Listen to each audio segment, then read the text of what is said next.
Je vous disais qu'il y a une voix qui me hâte de faire vite parce que nous n'avons pas le temps. nabwiraga ko hari ijwi rimpata kugira ngo nihute kuko tudafite igihe cyo gutakaza. La voix me disait, les enseignements que tu dois donner, tu dois le faire vite.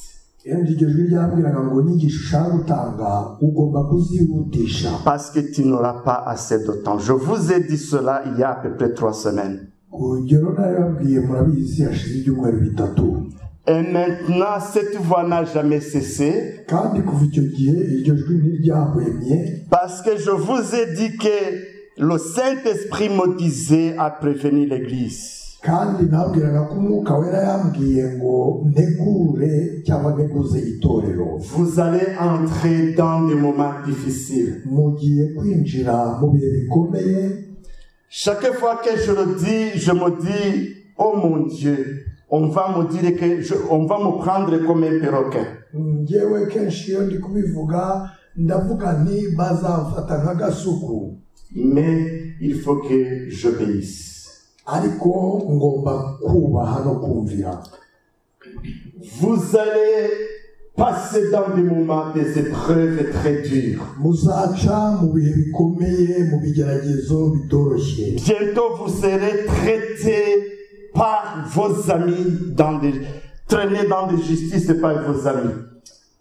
Ce que vous appelez amis. Abo mwita inshuti zanyu bazabashyira mu nkiko. Ils vont vous trahir. Bazabavamo, bazabagambanira. Et ils vont vous piéger partout, même vous tuer. Kandi bazabateka imitego ndetse banabice.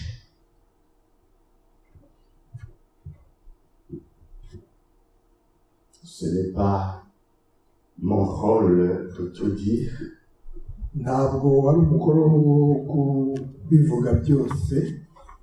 Mon rôle, c'est de vous faire un clin d'œil. Umurimo wanjye ni uwo kubacira isiri. Je vous ai parlé de la foi de Dieu. Nababwiye kwizera kw'Imana. Et par après, nous avons abordé ensemble le deuxième point. Kandi twize ku gice cya kabiri qui était l'opportunité. Cyavugaga kugerageza gusezisa opportunité. L'opportunité, c'est demander avec persévérance. Gutitiriza. Rester dans la présence de Dieu et demander et demander.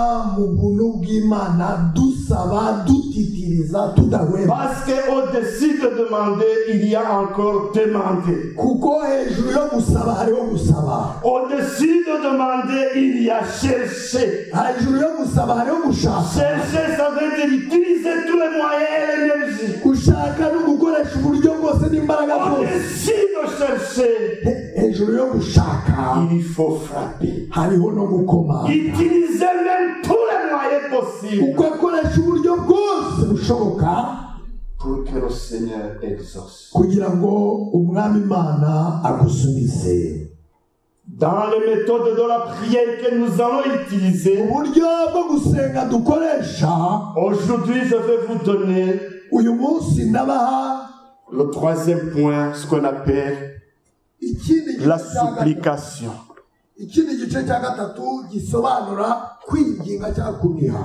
La supplication n'est pas la même chose dans l'importunité. L'importunité, c'est aller encore et aller encore et aller encore et aller encore.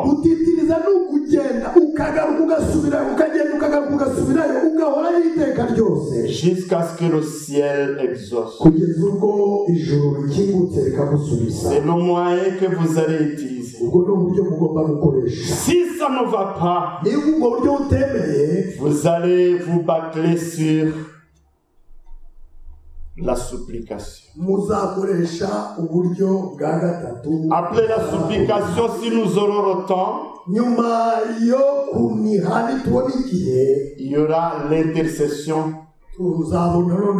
Et la prière est jeune. turebe Aujourd'hui, la supplication que je vous parle, uyu munsi kwinginga mbabwira je vais utiliser 5 exemples. ndakoresha ingero eshanu Je vais les citer.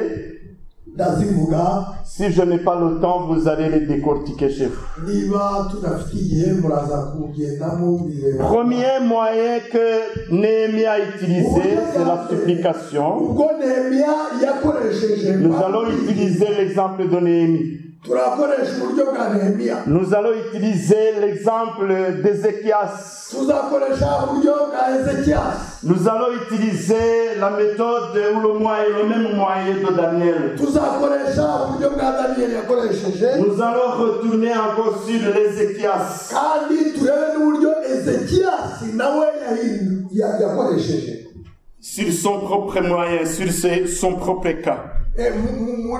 muri kaye uburyo ki yakoresheje Et dernièrement, nous allons voir le camp de Anne. hanyuma turangirize ku buryo ki Ana Sur yakoresheje tous les points, les 5 points que je viens vous citer, izo ngingo eshanu maze kubabwira j'insiste beaucoup. ndi guca akarongo Nous devons savoir ce qu'on appelle la supplication. tugomba kumenya icyo twakwita kwinginga cyangwa kunira Imana. Je vais essayer d'aller très vite parce que nous n'avons pas le temps. ndihuta kubera ko tudafite igihe Ces 5 points, si nous voudrions les traiter vraiment, ubwo buryo butanu niho ça dushaka devrait nous demander au moins 5 séances. Au moins 5 séances. ahari byadusaba nk'ibyigisho bigeze kuri bitanu kugira ngo dushobore Et moi, je vais en parler dans 1 heure. ariko njyewe Vous comprenez quelle vitesse nous devons utiliser. C'est David dans son psaume 28, verset 2 et verset 6 que j'aimerais commencer. yarabivuze mu bice 28 bya zaburi Le psaume 28 de David, zaburi ya 28 je souligne le premier, le verset 2 et le verset 6. ndaca akarongo ku murongo wa kabiri ndetse nsimbuke ku murongo wa gatandatu C'est pour vous mettre dans le bain, dans l'introduction de notre message. ni ukugira ngo mbinjize mu cyigisho cy'umunsi La Bible dit, biravuga ngo écoute la voix de mes supplications quand je crie à toi. cyariza ugutwi ijwi ryo kwinginga kwanjye kuko ngutakira Quand je lève mes mains vers ton sanctuaire.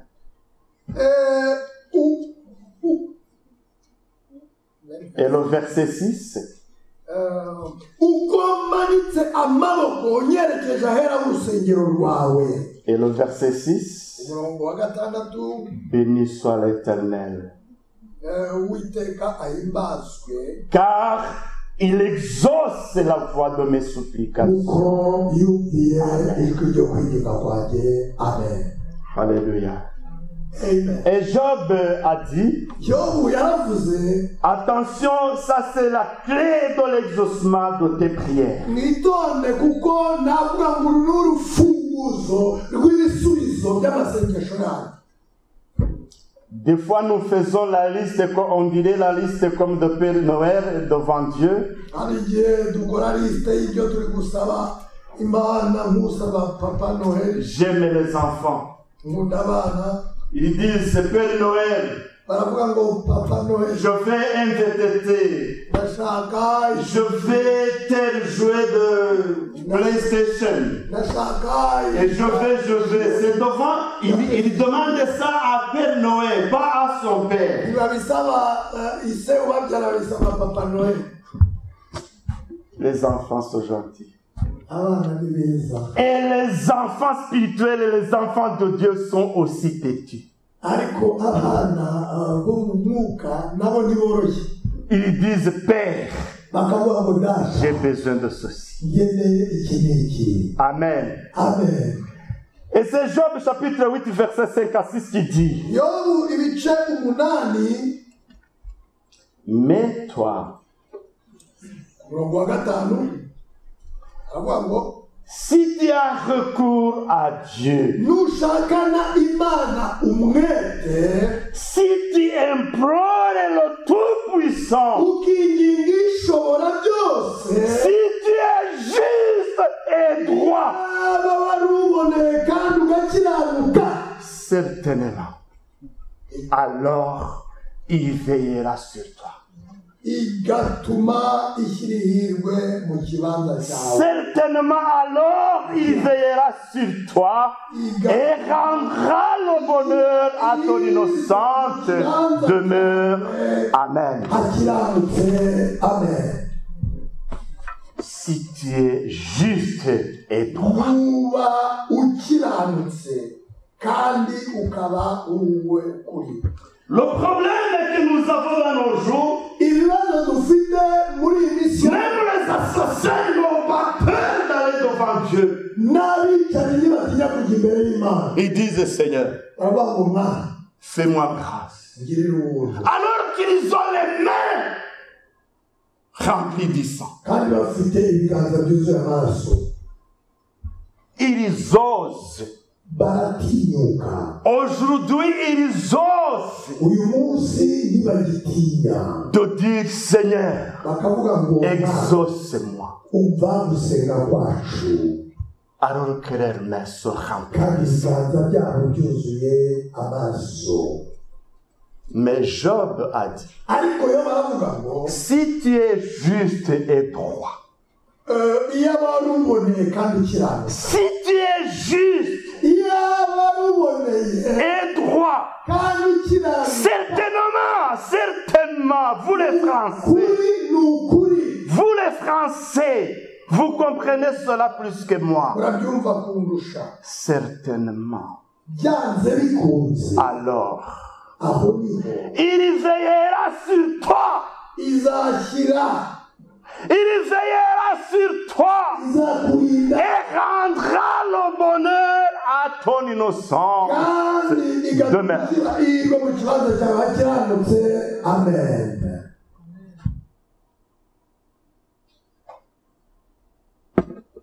Vous vous contentez de prier?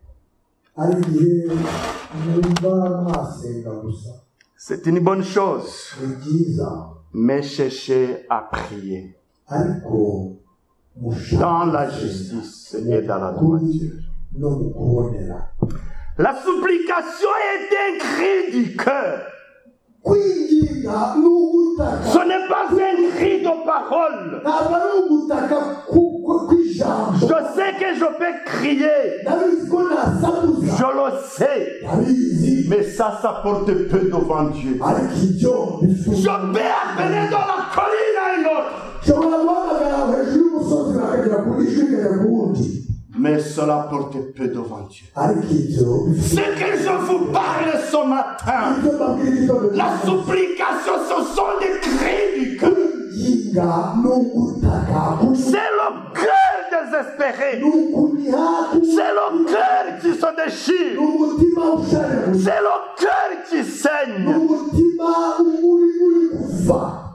Si tu ne le fais pas, Seigneur, Mwami nutabikora, tu peux me sauver. ninde Qui d'autre tu peux le faire? ninde wangirira C'est ça la supplication. uko niko kuriha. Je ne compte pas sur mes familles. Ntabwo ndeba Je ne compte pas sur mes moyens. ntabwo ndeba ku butumwa, Je ne compte pas sur mon intelligence. ntabwo ndeba ku bwenge, Je ne compte pas non plus sur l'église. ntabwo ndeba ku, Je ne compte pas sur mes amis. ntabwo ndeba no ku nshuti. Je regarde toi, Seigneur. Ndakureba wowe Mana, Maintenant, je te ni parle. wowe numviriye, Maintenant, je suis dans les épreuves. ndi mu bigeragezo, C'est moi et toi. ni njyewe nawe, C'est moi et toi. ni njyewe Et nawe, c'est toi et moi. kandi ni wowe nanjye. Si tu ne m'exauces pas, Nutanyishyura je meurs.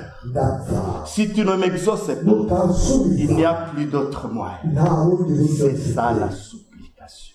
Ni uko kwigira kumera. C'est une prière d'une personne désespérée. ni isengesho ry'umuntu Il l'adresse au Seigneur. Parce que le Seigneur est le seul capable de le sortir dans cette situation. Si le ciel n'intervient pas, c'est l'échec total.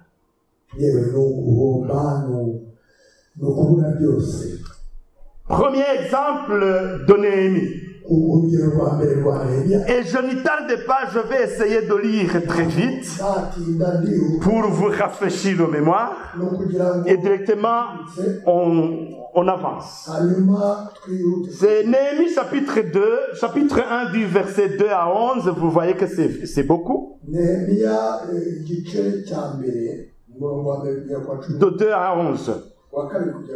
La Bible dit: je les questionnais au sujet des Juifs réchappés qui étaient restés dans la captivité et au sujet de Jérusalem.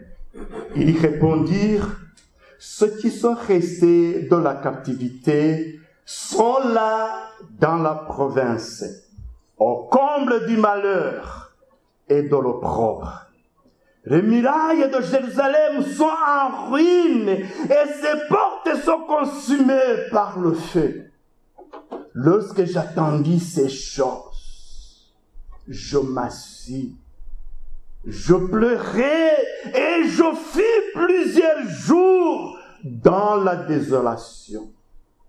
Je gênais et je priais devant le Dieu des cieux et je dis: ô Éternel, Dieu des cieux, Dieu grand et redoutable, toi qui gardes ton alliance et qui fais miséricorde à ceux qui t'aiment et qui observent tes commandements.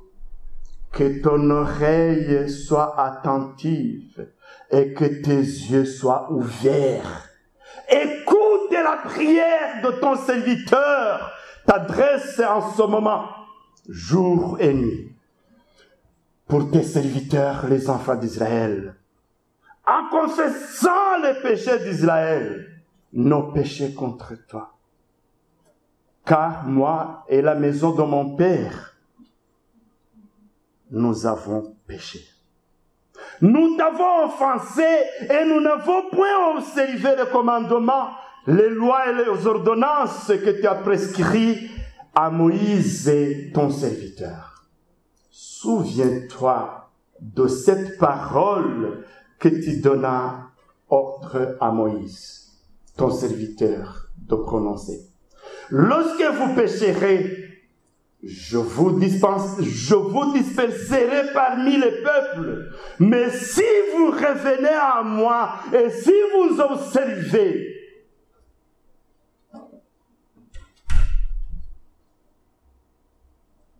mes commandements et les mettez en pratique, alors, quand vous seriez exilés à l'extrémité du ciel, de là, je vous rassemblerai et je vous ramènerai dans le lieu que j'ai choisi pour y faire résider mon nom.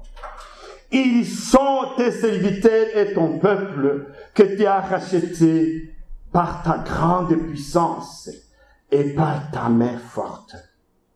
Ah, Seigneur, que ton oreille soit attentive à la prière de ton serviteur et à la prière de tes serviteurs qui veulent craindre ton nom.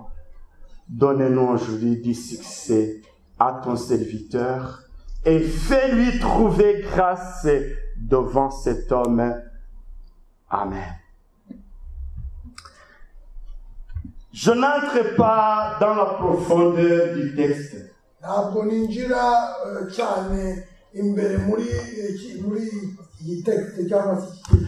Mais directement, je peux vous donner quatre piliers de la prière d'un responsable.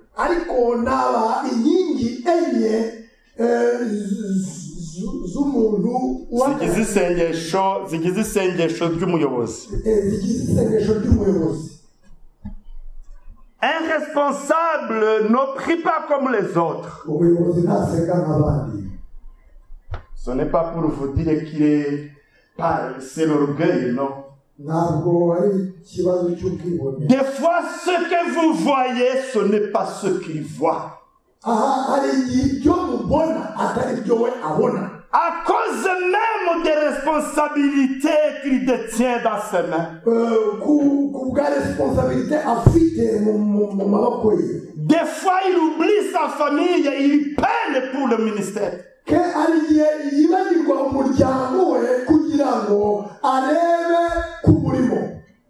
Mais la première chose,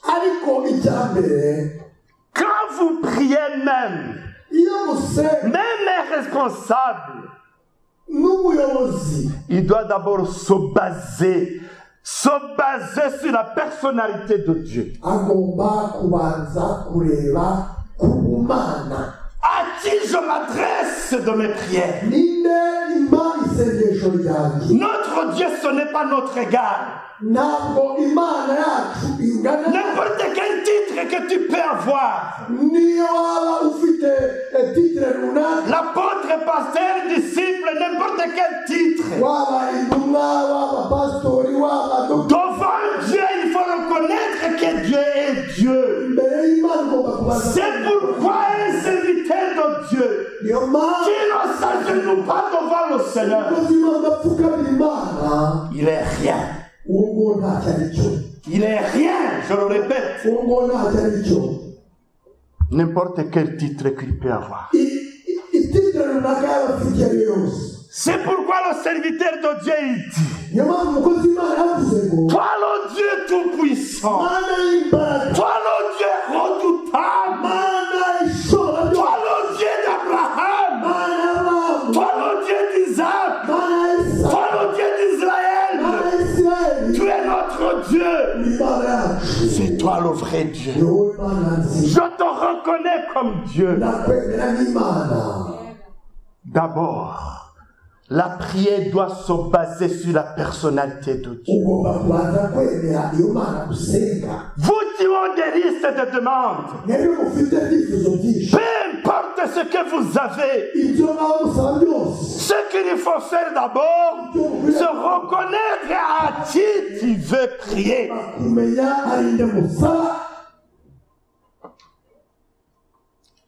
Je suis désolé. Des fois, on vous a enseigné des blabla dans la prière, des choses non palpables. Mais notre Dieu est redoutable. C'est notre Dieu qui est fidèle. C'est notre Dieu qui est tout puissant. Quand vous le parlez, il faut le réaliser. Il faut le vivre au fond de vous-même. Vous ne me faites pas peur. Moi, ce qui me fait peur, c'est Dieu.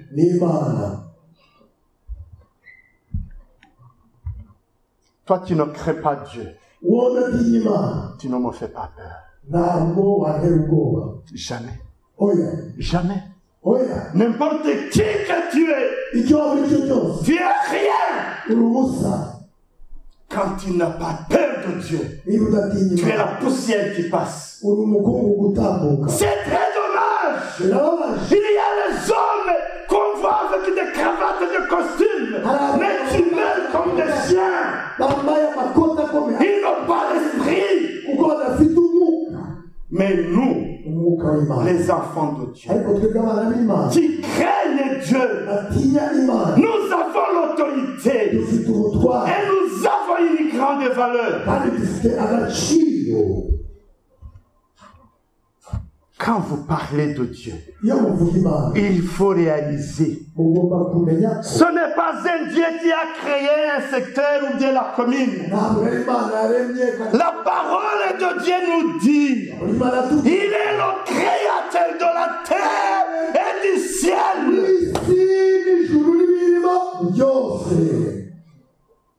Vous ne le comprenez pas. Je ne sais pas votre Dieu à quelle dimension vous le prenez. Mais notre Dieu, il est le créateur de la terre et du ciel. Et pour cela, avant même de lui demander de quelque chose, je dois m'agenouiller devant son Dieu, le Dieu créateur de la terre et du ciel, le Dieu tout-puissant. Il est le Dieu. Ça, c'est la première chose. La deuxième chose, quand vous priez, il faut réaliser que vous êtes faible. Tant que vous habitez dans son corps, vous êtes encore faible. Vous incarnez les faiblesses. C'est pourquoi la deuxième chose, c'est confesser vos péchés. J'aimerais vous dire, mes amis, il y a les gens qui vont chercher le renfort dans la prière, qui cherchent de montagne et de montagne, qui cherchent des amis et des familles. Mais quand ils ne se repentent pas, leurs prières sont comme des fumeux. Ça ne peut rien faire.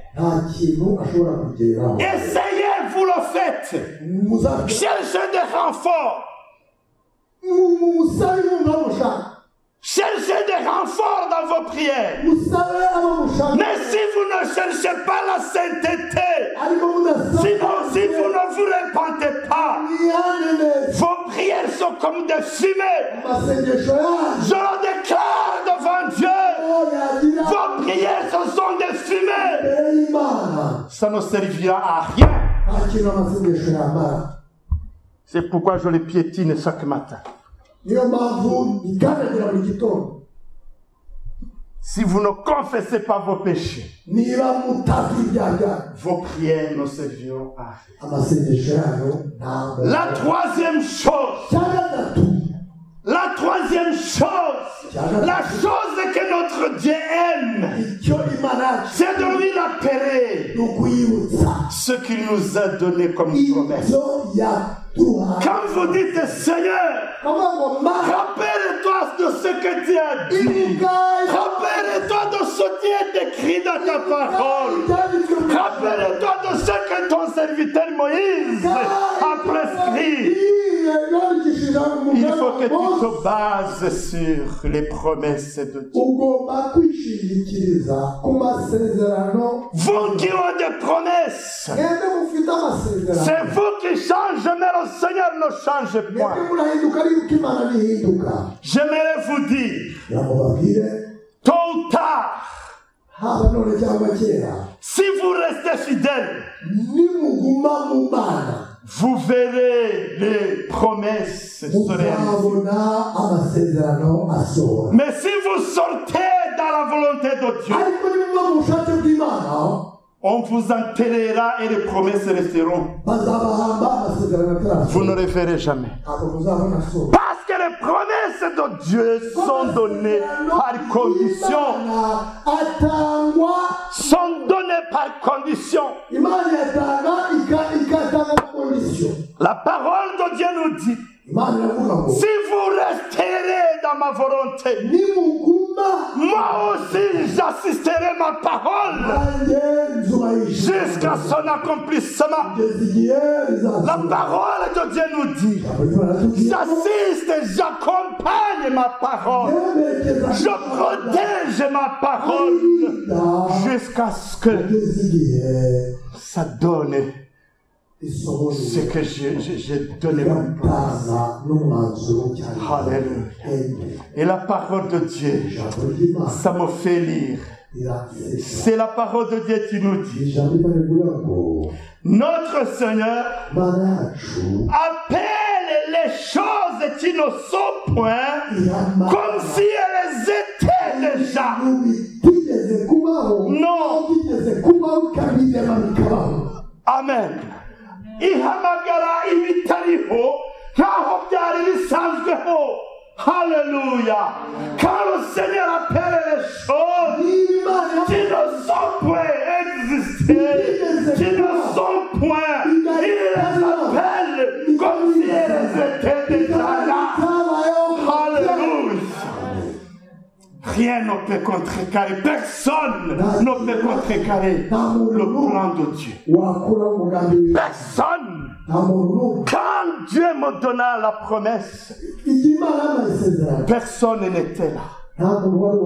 Et personne n'est capable de revendiquer. Personne. La dernière chose. Quand vous priez, mes chers amis, la parole de Dieu nous dit, il est omniscient. Il connaît tout. Mais quand vous priez, il faut être spécifique. Il ne faut pas tâtonner. Des fois, ils sont grandis, mes enfants, mais quand ils étaient encore enfants, quand on passait dans le magasin, comme ils savent bien que nous n'aimons pas acheter des bonbons, et pour ne pas nous dire achetez-nous des bonbons, ils disaient maman, papa, les chics sont mauvais pour les dents. Aïe, aïe, aïe, aïe, aïe, aïe. Les chics sont mauvais pour les dents. Pour dire, papa, nous le savons que ce n'est pas bien. Mais tu peux nous en acheter au moins cette fois-ci. Il ne faut pas traiter notre Dieu comme un enfant. Il connaît tout. Alors, quand vous priez, précisez, visez le but. Alors, je retourne là où j'étais. Néhémie, il vient d'apprendre les nouvelles de son pays, de Jérusalem. La Bible nous dit, il a commencé à prier. Il ne priait pas d'une façon ordinaire. La Bible nous dit, il pleurait jour et nuit. Et pourtant, il avait tout. Il travaillait à la cour. Il ne lui manquait de rien. Mais comme il avait à cœur Jérusalem, le lieu saint à cœur, il se posait des questions. C'est pourquoi il posait des questions à son frère. Comment ils sont mes frères? Comment Jérusalem? Il dit oui, ils sont là dans l'opprobre. Oui, c'est la ruine. C'est comme ça. Et puis son cœur est déchiré. Et puis il commença à supplier. Si vous avez lu l'histoire de Néhémie, il a prié combien de jours?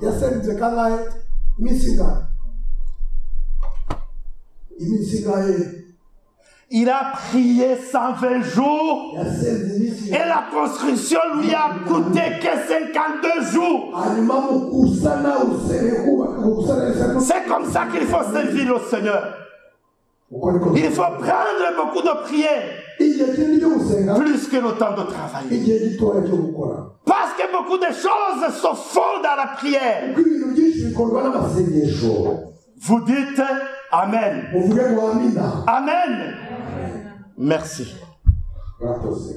Néhémie, il n'a pas prié d'une façon ordinaire. Il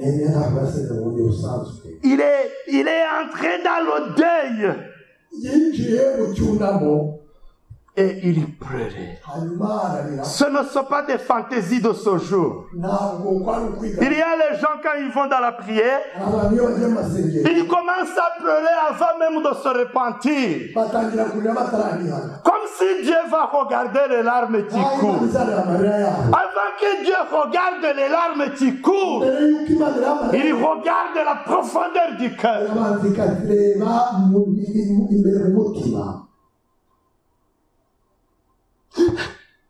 Seigneur,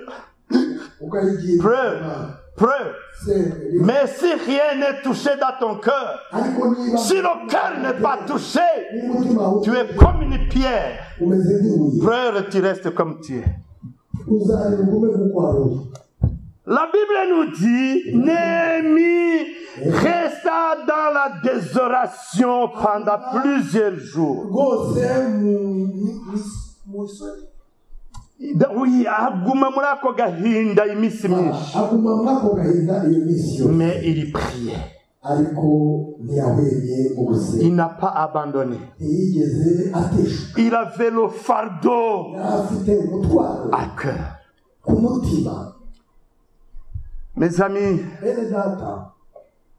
le premier fardeau que vous devez avoir, c'est le fardeau de ceux qui périssent dans le péché. Dire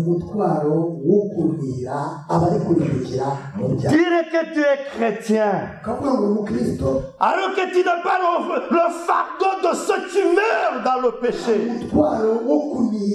Toi, tu acclames les pécheurs, soit disant que tu es chrétien, et que tu mettes devant les pécheurs.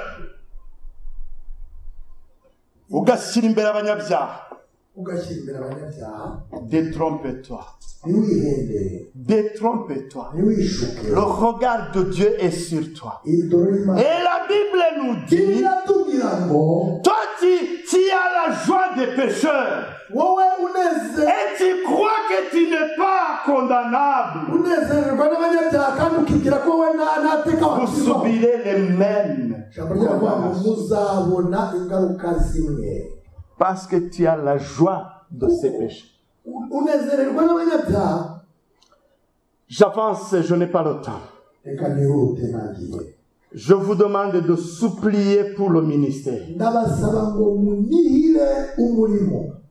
Peuple de Dieu, avant que je quitte ce point, comme Néhémie, ayez à cœur le fardeau dans l'église de Dieu. Ayez à cœur et prenez des temps de prière, le temps de supplier le Seigneur, parce que nous entrons dans des moments très difficiles. J'entre sur le point que j'aime beaucoup. C'est Ézéchias. Vous le connaissez, le roi de Juda. C'est en 2 Rois chapitre 18 et 19, mais je vais souligner quelques points. Si vous vous souvenez très bien, la Bible nous dit, tous les rois qui ont précédé Ézéchias et tous les rois qui ont suivi, personne n'a été digne comme Ézéchias.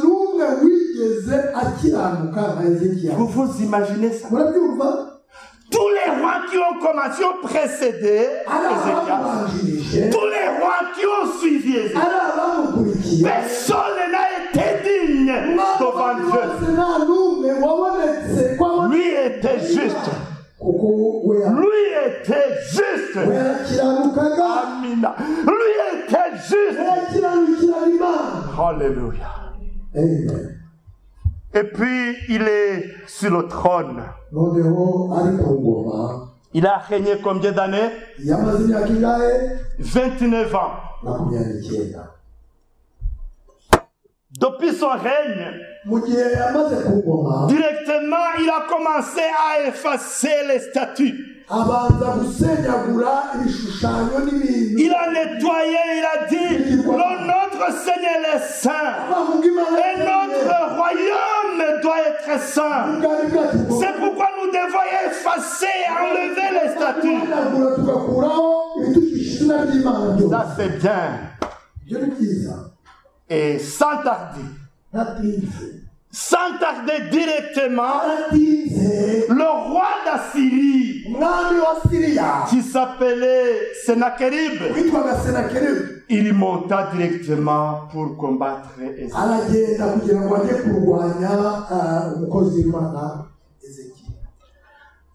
Sennacherib a envoyé Rabshak. Vous connaissez l'histoire. Rabshak est monté avec beaucoup de papiers, des injures contre notre Dieu.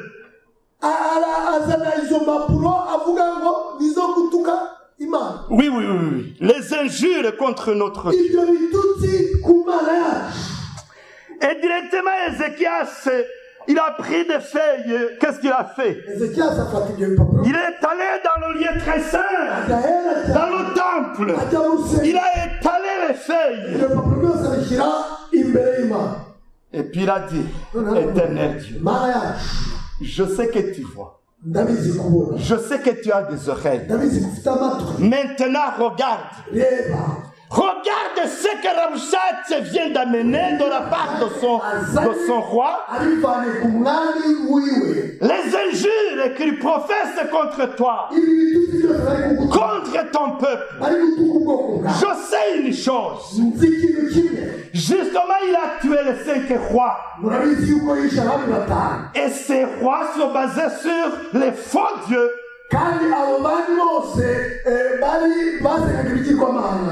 Ils avaient des statues, ils avaient des dieux en marbre. Justement, il les a tués. C'est juste, il les a tués. Oui, mais c'est Timothée.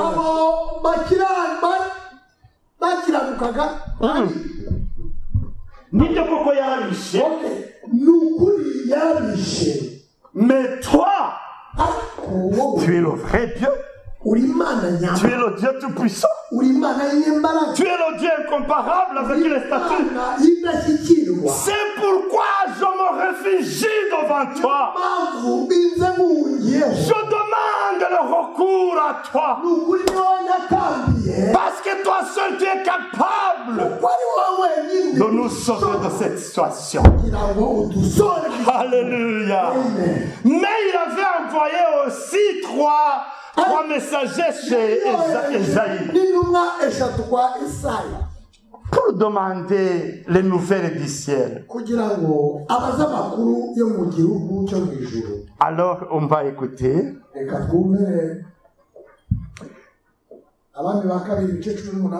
Qu'est-ce que Sennacherib a fait?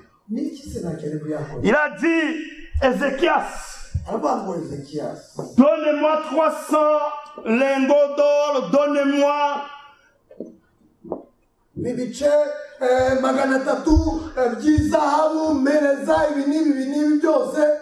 et directement Ézéchias, il a vidé tout ce qui se trouvait dans le temple et même au palais. Ezekias yemera gutanga ibyari muri palais royal byose ndetse n'ibyo mu nzu y'Imana. Il a tout donné, il a vidé.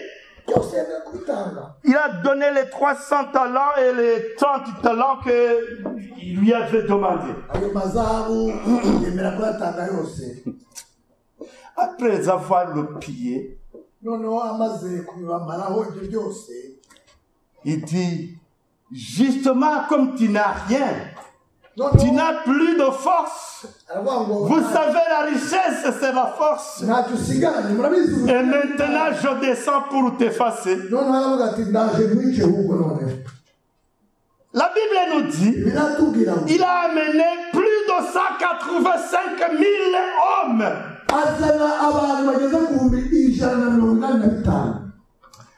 Mais les messagers ont amené le message à Ézéchias et lui dit,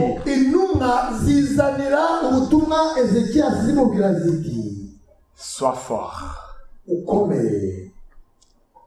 Tu n'as rien à craindre. Tu sais, tu ne vas même pas combattre. Non, tu n'as pas besoin de combattre. Je sais comment je vais résoudre le problème. Ils ont monté, ils ont campé, ils ont tout fait.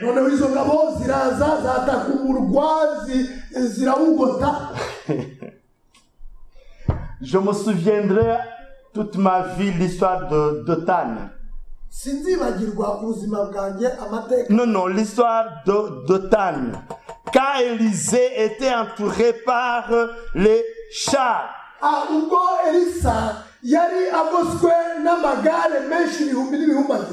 Mais au ciel, on avait envoyé les chars de feu. Alléluia. Amen. Il y a les chars de feu qui nous entourent. La protection divine est avec nous. Et la Bible nous dit, l'ange de Dieu, tu as 185 000 hommes à ennemi.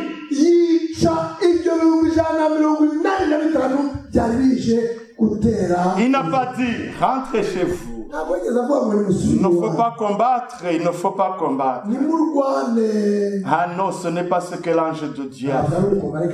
Il a tué. L'ange de Dieu a tué 185 000 hommes à cause d'un seul homme. Parce que la Bible nous dit, j'ai donné l'Égypte. J'ai donné Seir pour toi.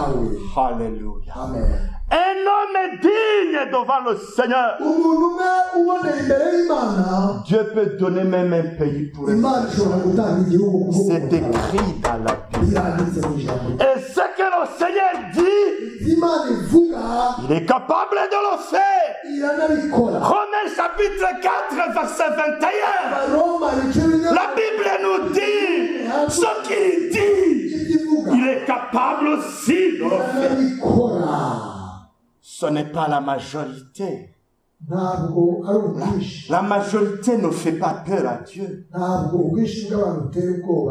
Mais un homme est juste. Quand il le voit, il dit, je peux tout perdre, mais je ne peux pas perdre un homme saint. Je peux tout perdre, mais je ne peux pas perdre un homme droit.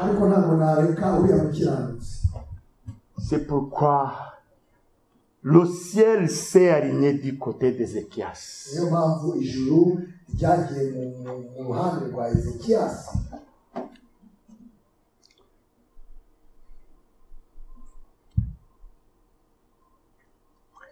Je vais lire un verset. 2 Rois 19, verset 1er.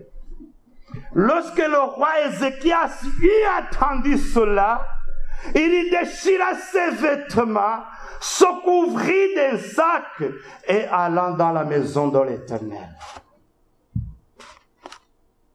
Quel est ton refuge, toi, mon frère? Où est ton refuge? Ah, je vais chercher les hommes forts. Je peux mentir et chercher une grande foule derrière moi. Mais ça aura la fin. Ça aura la fin. J'aimerais te dire, avec toute nudité possible,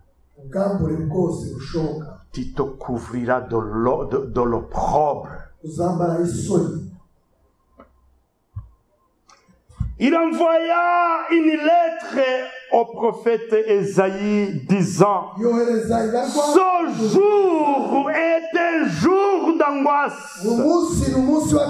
Le sentiment de l'opprobre table, quand les enfants sont prêts de sortir du sein maternel, et il n'y a point de force pour enfants. Qu'est-ce qu'Ézéchias voudrait dire? Nous voyons devant nous la lumière. Le peuple allait dans la joie vers la joie. Il voyait la prospérité.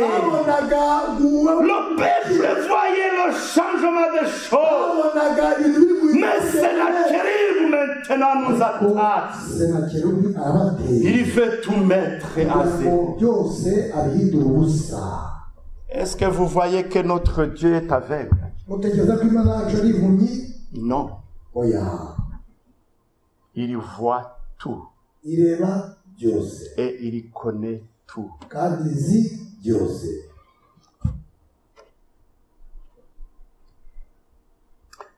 Ézéchias était désespéré. Imaginez-vous un roi dans de telles conditions. Mais avec toute sa sagesse, il n'a pas cherché les renforts extérieurs. Il s'est dit en lui-même, notre Dieu est un Dieu tout-puissant. Notre Dieu écoute nos prières. Et notre Dieu exauce notre prière. Mon recours, je le fais que devant lui. Que Dieu soit loué. L'Éternel Dieu d'Israël assis sur le charbon, il prie. C'est toi qui es le seul Dieu de tous les royaumes de la terre.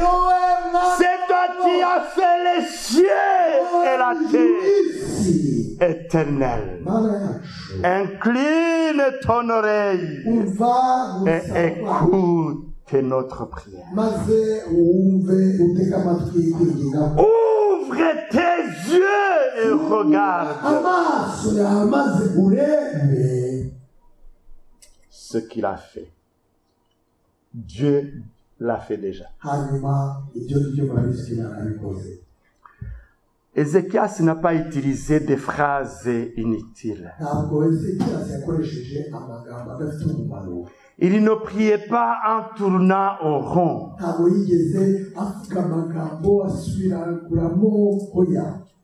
Il a précisé. Seigneur, si tu n'agis pas, ça n'est fini de moi. Tu m'as donné la place comme roi sur Juda. Mais si tu ne fais rien, c'est fini.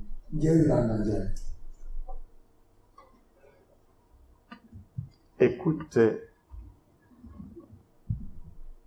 ce qui est écrit dans la Bible. Vous savez, je vous partage cela, mais ça me dépasse parce que c'est ma vie.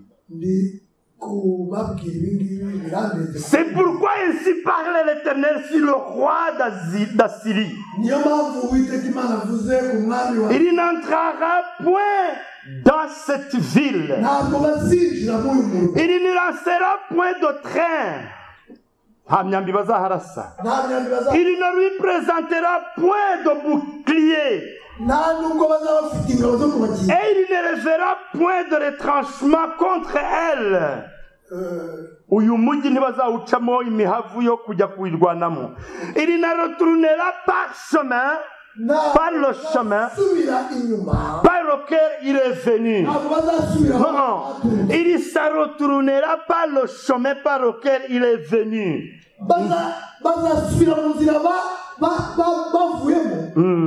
Et il n'entrera point dans cette ville. Je protégerai cette ville pour la sauver à cause de moi et à cause de David, mon serviteur. Alléluia. Amen. Alléluia. Ézéchias, j'ai attendu tes prières. Il y a ce que j'aime de Dieu. Ce qu'il dit, il le fait. Vous dites Amen. Il a promis à Ézéchias de lui protéger. Et c'est ce qu'il a fait. Amen. Amen. Si vous êtes sage, prenez ce qui vous revient. La Bible nous dit quelle a été la mort de... Peut-être il faut lire ce verset même si je vois le temps file. Cette nuit-là, l'ange de l'Éternel sortit et frappa dans le camp des Assyriens. 185 000 hommes. Et quand on se leva le matin, voici, c'était tous des corps des morts. Alors Sennacherib, roi d'Assyrie, levant son camp, partit et s'en retourna et il resta à Ninive. Je ne sais pas si vous vous rappelez pourquoi à Ninive les gens étaient endurcis de cœur. Il y avait les dieux de Nescor, de Sennacherib. Et la Bible nous dit, or, comme il était prosterné dans la maison de Niscor, son dieu, Adramalek et Charetzer, ses fils le frappèrent avec l'épée et s'enfuient au pays d'Ararat que Dieu nous a.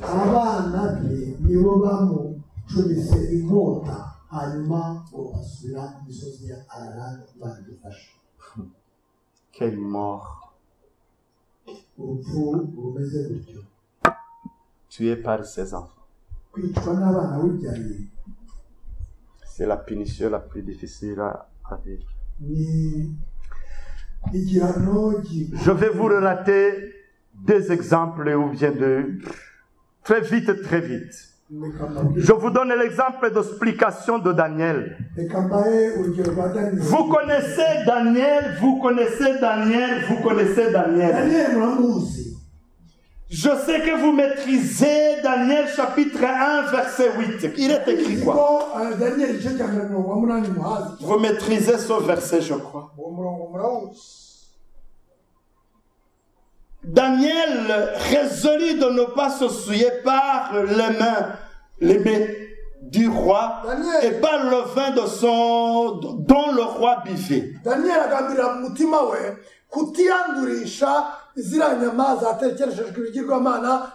Vous connaissez Daniel. À cet âge, il était jeune. Il a grandi.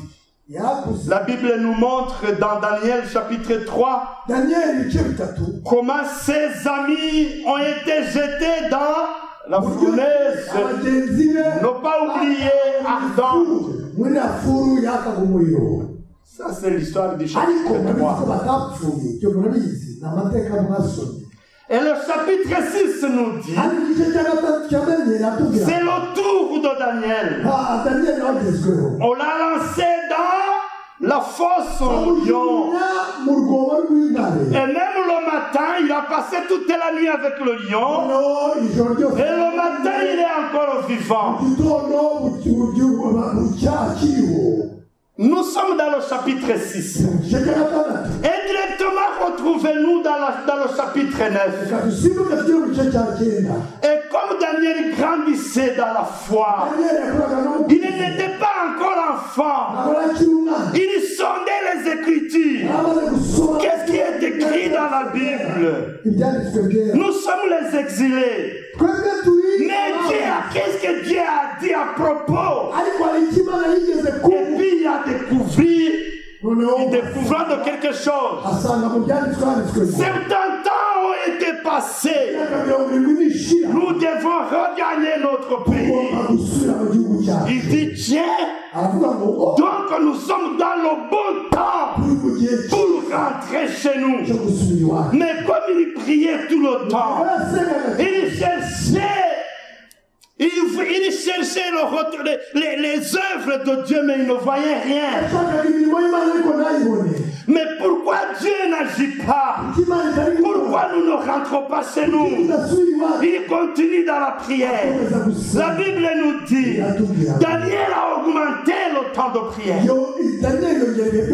Les épreuves augmentaient et la prière aussi augmentait.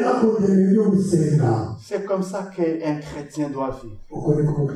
Si les épreuves s'augmentent, les moments de prière doivent aussi monter. Et c'est pourquoi quand il était dans la prière, Daniel est un homme haï, mais au ciel est un homme bien-aimé. C'est pourquoi au ciel on a dit, Daniel, Daniel, le jour où tu as mis tes genoux par terre, tes prières sont déjà montées au ciel, ont été entendues. On a donné même les réponses. Mais le problème est que tu as le roi des Perses et des Mèdes. Ils ont étouffé l'air. C'est pourquoi tu ne reçois pas de réponses.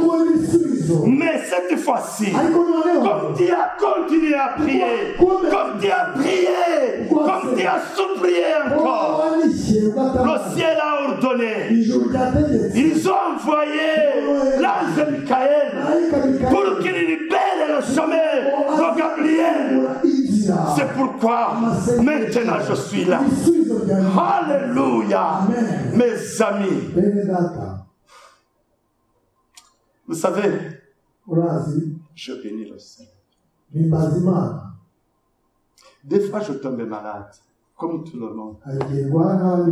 Des fois je me pose des questions comme vous tous.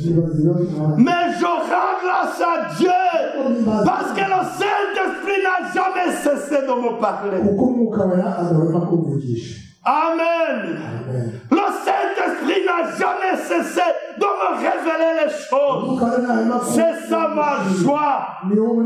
C'est ça ma joie. C'est pourquoi le ciel a envoyé Gabriel. Dit Gabriel, allez vite. C'est pourquoi même dans la Bible, la parole de Dieu nous dit, l'ange de Dieu est venu avec une vitesse extraordinaire. Parce que la Bible a utilisé d'un vent rapide. D'un vent rapide. L'ange est venu. Très vite. Il dit, Daniel, maintenant tu sais, Dieu a insisté pour connaître. Je me plais beaucoup pour les chrétiens qui ne cherchent pas l'histoire de maintenant. Ils voient les pandémies, mais je ne sais pas. Ils ne prennent pas le temps de demander à Dieu. Mais le ciel devrait nous donner les nouvelles. S'il y a les gens qui vont passer, on ne sait pas.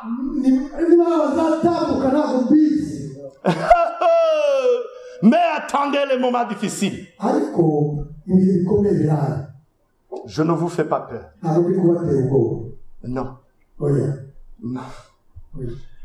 Le ciel a envoyé Gabriel. Gabriel se présenta devant Daniel. Dit Daniel. Daniel, tu veux connaître vraiment. Il y a des choses que tu dois connaître maintenant. Mais il y a des choses qui te sont cachées. Il sait le révéler dans le temps venu. Mais pour le présent, alléluia, pour le présent, il faut que tu saches ceci. Le ciel a entendu. Ma sœur, ma soeur, mon frère, est-ce que Dieu a entendu tes prières? Ton cœur le sait. Et mon cœur le sait. Alléluia! Béni soit le Seigneur! Tu as entendu mes prières! Béni soit le Seigneur! Tu as exaucé mes prières! Alléluia! Amen. Il a entendu mes prières. Daniel, il voulait désespérément voir s'accomplir la promesse de Dieu à l'égard d'Israël. Il désirait ardemment voir s'accomplir les promesses de Dieu. Et la Bible nous dit, je retournais ma face vers le Seigneur Dieu afin de recouvrir à la prière et aux supplications, en gênant et en prenant le sacre et la cendre. Je priais l'Éternel mon Dieu et je lui fis cette confession.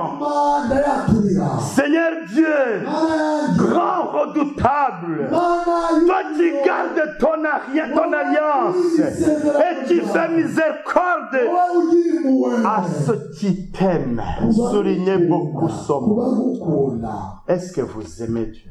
Vous aimez Dieu? Et la Bible nous dit, comme il m'aime, moi aussi, je veillerai sur lui. Alléluia. Amen. Et il dit, nous avons été méchants, nous avons été rebelles.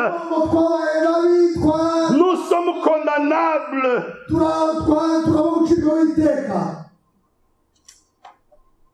Pardonnez-nous.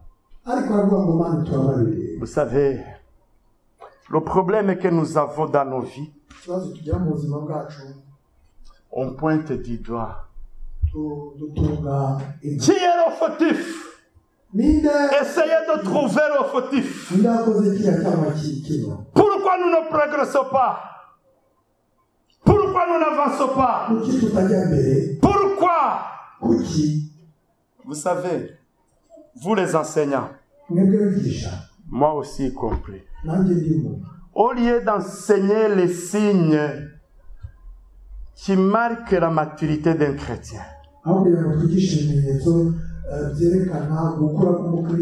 enseignez aux gens de grandir.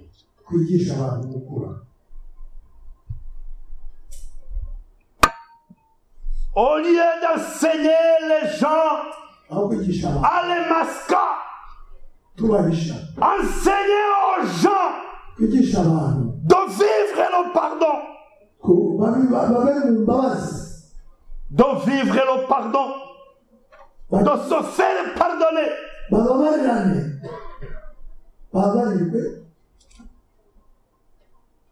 Peut-être en français c'est mieux acquis. Parce que quand tu demandes pardon et quand tu vis le pardon, rien ne t'empêchera d'aller au ciel. Alléluia. Amen. Toi tu demandes pardon à tes péchés. Personne, même les anges, ne peuvent jamais revendiquer à ce que tu entres au ciel. Mais les anges diront au pasteur, au grand pasteur d'aujourd'hui, vous avez ruiné mon entreprise, mon église. Sois maudit. Quitte ma face. Quitte ma face. Mais les chrétiens qui vivent le christianisme,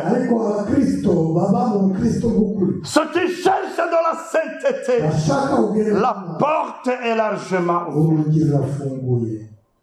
Le ciel est pour les enfants de Dieu, n'est pas pour les voyous.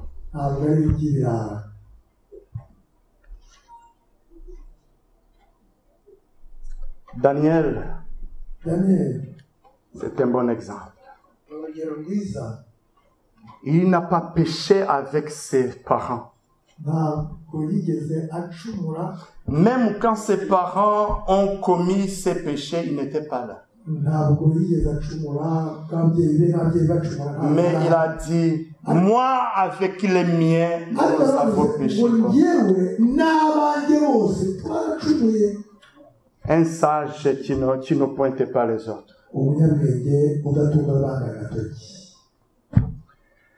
Et maintenant, il dit, et maintenant, Seigneur notre Dieu, toi qui as fait sortir du peuple du pays d'Égypte par ta main puissante, et qui fait un nom comme il est aujourd'hui, nous avons péché, nous avons commis l'iniquité. On ne peut rien te cacher. Pardonne-nous. Église de Dieu, je vous ai dit que nous allons fermer les portes. Cela ne veut pas dire fermer les cœurs. Je pense que vous allez davantage chercher la face de Dieu. Je vous supplie, cherchez la face de Dieu tant qu'il est encore possible. Tant qu'il est encore possible.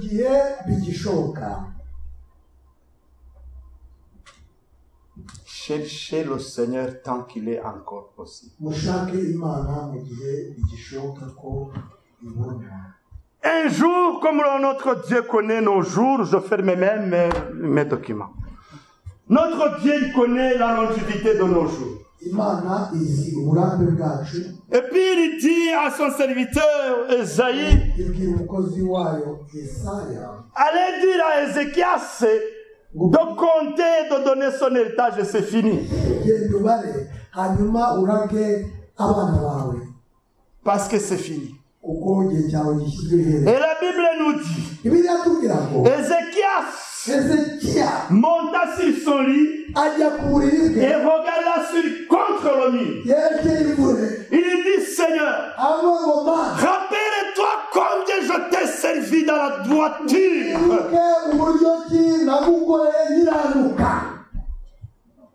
Rappelle-toi, Seigneur. Ce n'est pas maintenant que je dois mourir. Ceux qui doivent mourir, mais pas moi. Vous le savez. Ceux qui doivent mourir, mais pas moi. Ézéchias dit, Seigneur, rappelle-toi de cela. Et comme il n'y avait jamais rien dans l'espace pour contrecarrer la prière d'Ézéchias, la prière est allée tout droit devant le trône de Dieu. Et Dieu directement a entendu. C'est vrai, ce que Ézéchias est en train de dire est vrai. Il m'a servi avec toute droiture. Alors comment il doit mourir? Esaïe, vite retourne vers mon serviteur. Dis-lui que je lui donne encore la longévité. Combien d'années? 15 ans.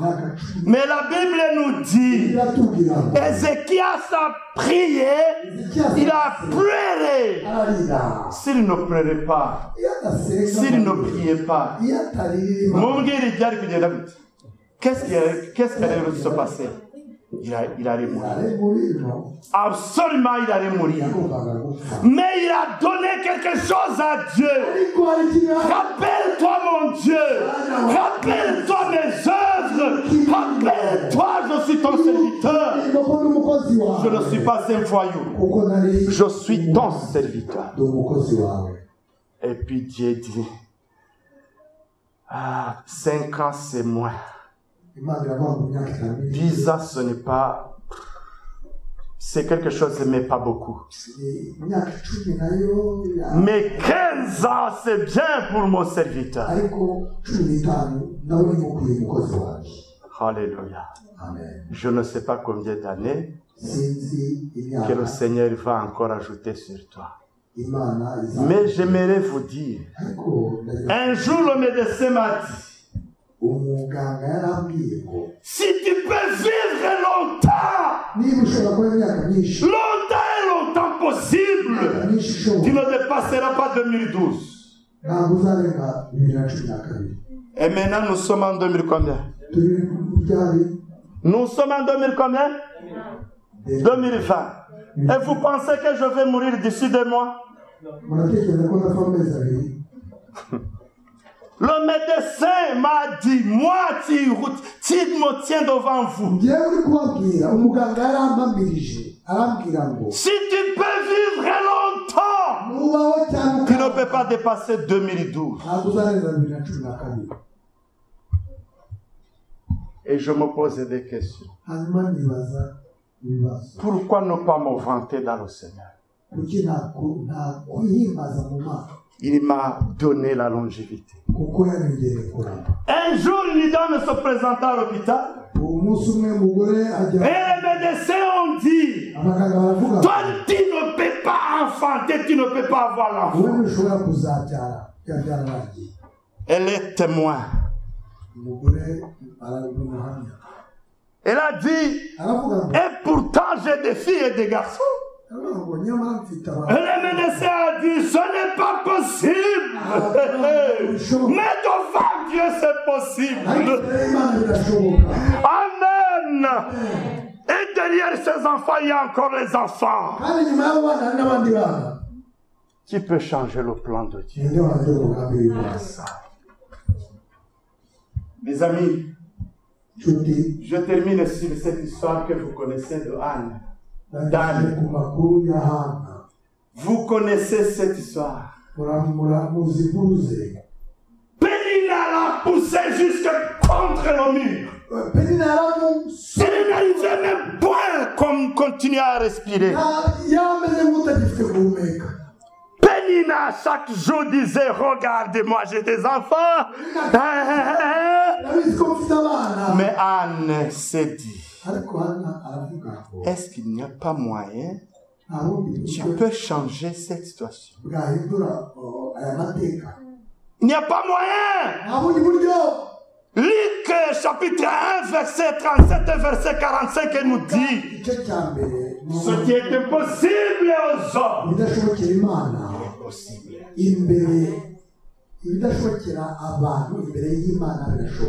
Amen. Amen. C'est pourquoi Anne a dit, j'ai une réponse.